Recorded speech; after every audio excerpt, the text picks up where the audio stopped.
नमस्ते, मैं Anuja Sharma government college Tonk में एसोसिएट प्रोफेसर संस्कृत में हूँ।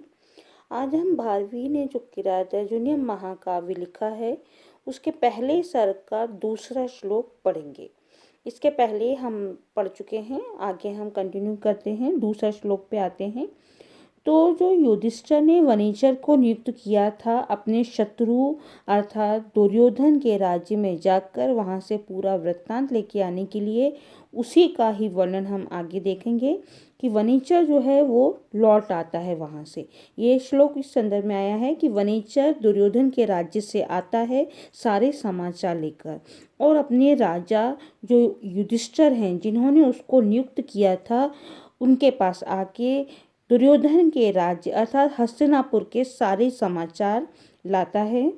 क्या कि दुर्योधन के बारे में जनता किस तरह से सोच रही है, किस तरह से प्रजा में दुर्योधन को लेकर विचार हैं, दुर्योधन किस तरह से नीति का पालन कर रहा है, किस तरह से राजनीति कर रहा है, ये सारे विचार वो लाता है वहाँ से और अपने स्वामी के सामने प्रस्तुत करता है। यही संदर्भ में ये श्लोक आया है। इसको स्टार्टिंग से देखिए। कृत प्रणामस्य महीं मही भुजे जिताम सपत्नेन निवेदिष्यतः न विव्यथे तस्य मनो न ही प्रियम प्रवक्तुम इच्छन्ति मृषा। अर्थात जो युधिष्ठिर के सामने वनेचर आता है तो क्या करता है, सबसे पहले तो वो अपने स्वामी को कृत प्रणाम करता है। फिर महीम माने धरती, वो पृथ्वी जो उसके सपत्नेन मतलब शत्रु ने, युधिष्ठिर का शत्रु यहाँ पे कौन है, दुर्योधन।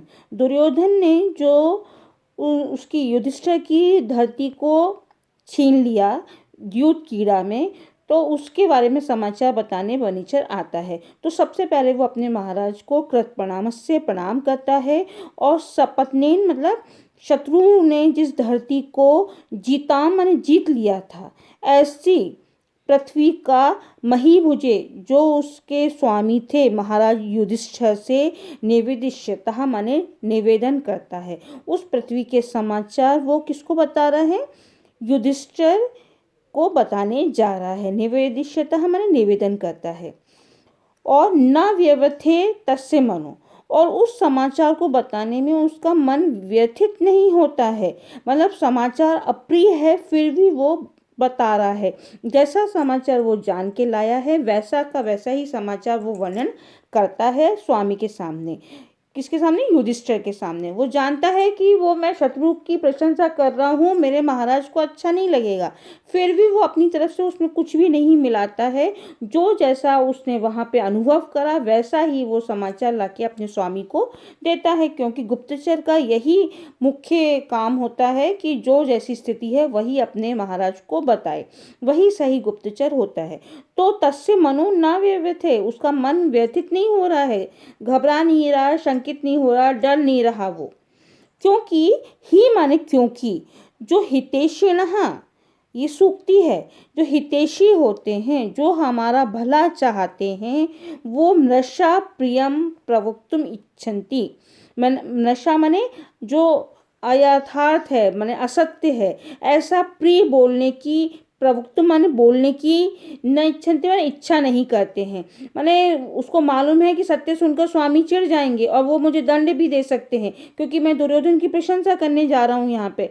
फिर भी वो दुर्योधन के यश का वर्णन करने जा रहा है, क्योंकि उसने वहाँ पे जो देखा दुर्योधन जिस तरह से राज कर रहा है अपनी प्रजा को अपने अधीन करने के लिए, और सब राजाओं को मिला रहा है, अपने पास अच्छा व्यवहार कर रहा है, ये सारे समाचार वो देने जा रहा है। तो फिर भी वो दुर्योधन की प्रशंसा करने में कहीं पर भी वो हिचकिचाता नहीं है। जैसे समाचार वो वहाँ से लेकर आता है वैसे ही समाचार अपने स्वामी को बोलता है, क्योंकि जो हितैषी लोग होते हैं, ये जो सूक्ति कही गई है कि हितैषिणः, जो हमारा भला चाहते हैं, वो हमारे सामने असत्य प्रिय बोलने की इच्छा नहीं करते हैं। तो यही वनेचर ने करा अपने स्वामी के सामने। वो चाहता तो असत्य बोल देता कि दुर्योधन कहाँ राज कर सकता है आपके आगे, और आप तो इतने महान हैं ये वो, पर उसने ऐसा कुछ भी नहीं बोला। उसने सीधे सीधे दुर्योधन के बारे में जो जो प्रजा के विचार थे वो यहाँ पे लेकर आया। और जिस तरह से वो दुर्योधन अपने राज्य का विस्तार कर रहा है, अच्छे से अपने राज्य को चला रहा है, वो सारे वृत्तांत वो आता है और अपने स्वामी को बताता है। उससे सबसे पहले क्या करता है, वो वणिजय प्रणाम करता है और सपत्नीन जो शत्रु ने जो राज्य छीन लिया था युधिष्ठिर का युद्ध से, छल कपट से, उस महिमा ने धरती के समाचार को वो निवेदिष्यतः माने निवेदन करता है अपने महीभुजे मतलब महाराज युधिष्ठिर के सामने। और ऐसा करने में तस्य मनोना व्यय थे, उसका मन जो है वो थोड़ा सा भी डामाडोल नहीं होता है, थोड़ा सा भी शंकित या भययुक्त नहीं होता है जब वो उनके शत्रु का उनके सामने बखान कर रहा है, क्योंकि वो वास्तव में वनीचर जो था वो महाराज युधिष्ठिर का जो गुप्तचर था वनीचर, वो उनका भला चाहता था। और जो हमारे हितैषी होते हैं, हितैषी ना माने जो हमारे हितैषी होते हैं, वो असत्य प्रिय बोलने के लिए इच्छा नहीं करते हैं, जो जैसा होता है वो वैसा ही बोलते हैं। छंद इसमें वही वंशस्थ छंद आएगा और जहाँ पर भी सूक्ति का प्रयोग होता है वहाँ पर आप देखिए अर्थांतरन्यास अलंकार होता है। ये जो विशेष बात कही गई है कि वास्तविक बात का कहना है ना, वनेचर का प्रिय ना कहकर हित के लिए वास्तविक बात कहना, ये विशेष कथन का समर्थन किससे किया गया है, हितैषी जो होते हैं वो हमारे लिए अच्छा ही सोचते हैं और हमारे सामने असत्य बात कहने से भी डरते नहीं हैं। तो इससे समर्थन करने के कारण यहाँ पर अर्थांतरन्यास अलंकार हुआ। इसका लक्षण वही है, सामान्यं व विशेषो व तद अन्येन समर्थते यत्तु सो अर्थांतरन्यासः साधर्म्यतरेण वा। वंशस्थ छंद का मैंने पहले भी बताया था आपको लक्षण, जतौ तु वंशस्थ मुदीरितम जरो, जिसके प्रत्येक चरण में जगन तगन जगन और रगन होता है, वो वंशस्थ छंद होता है।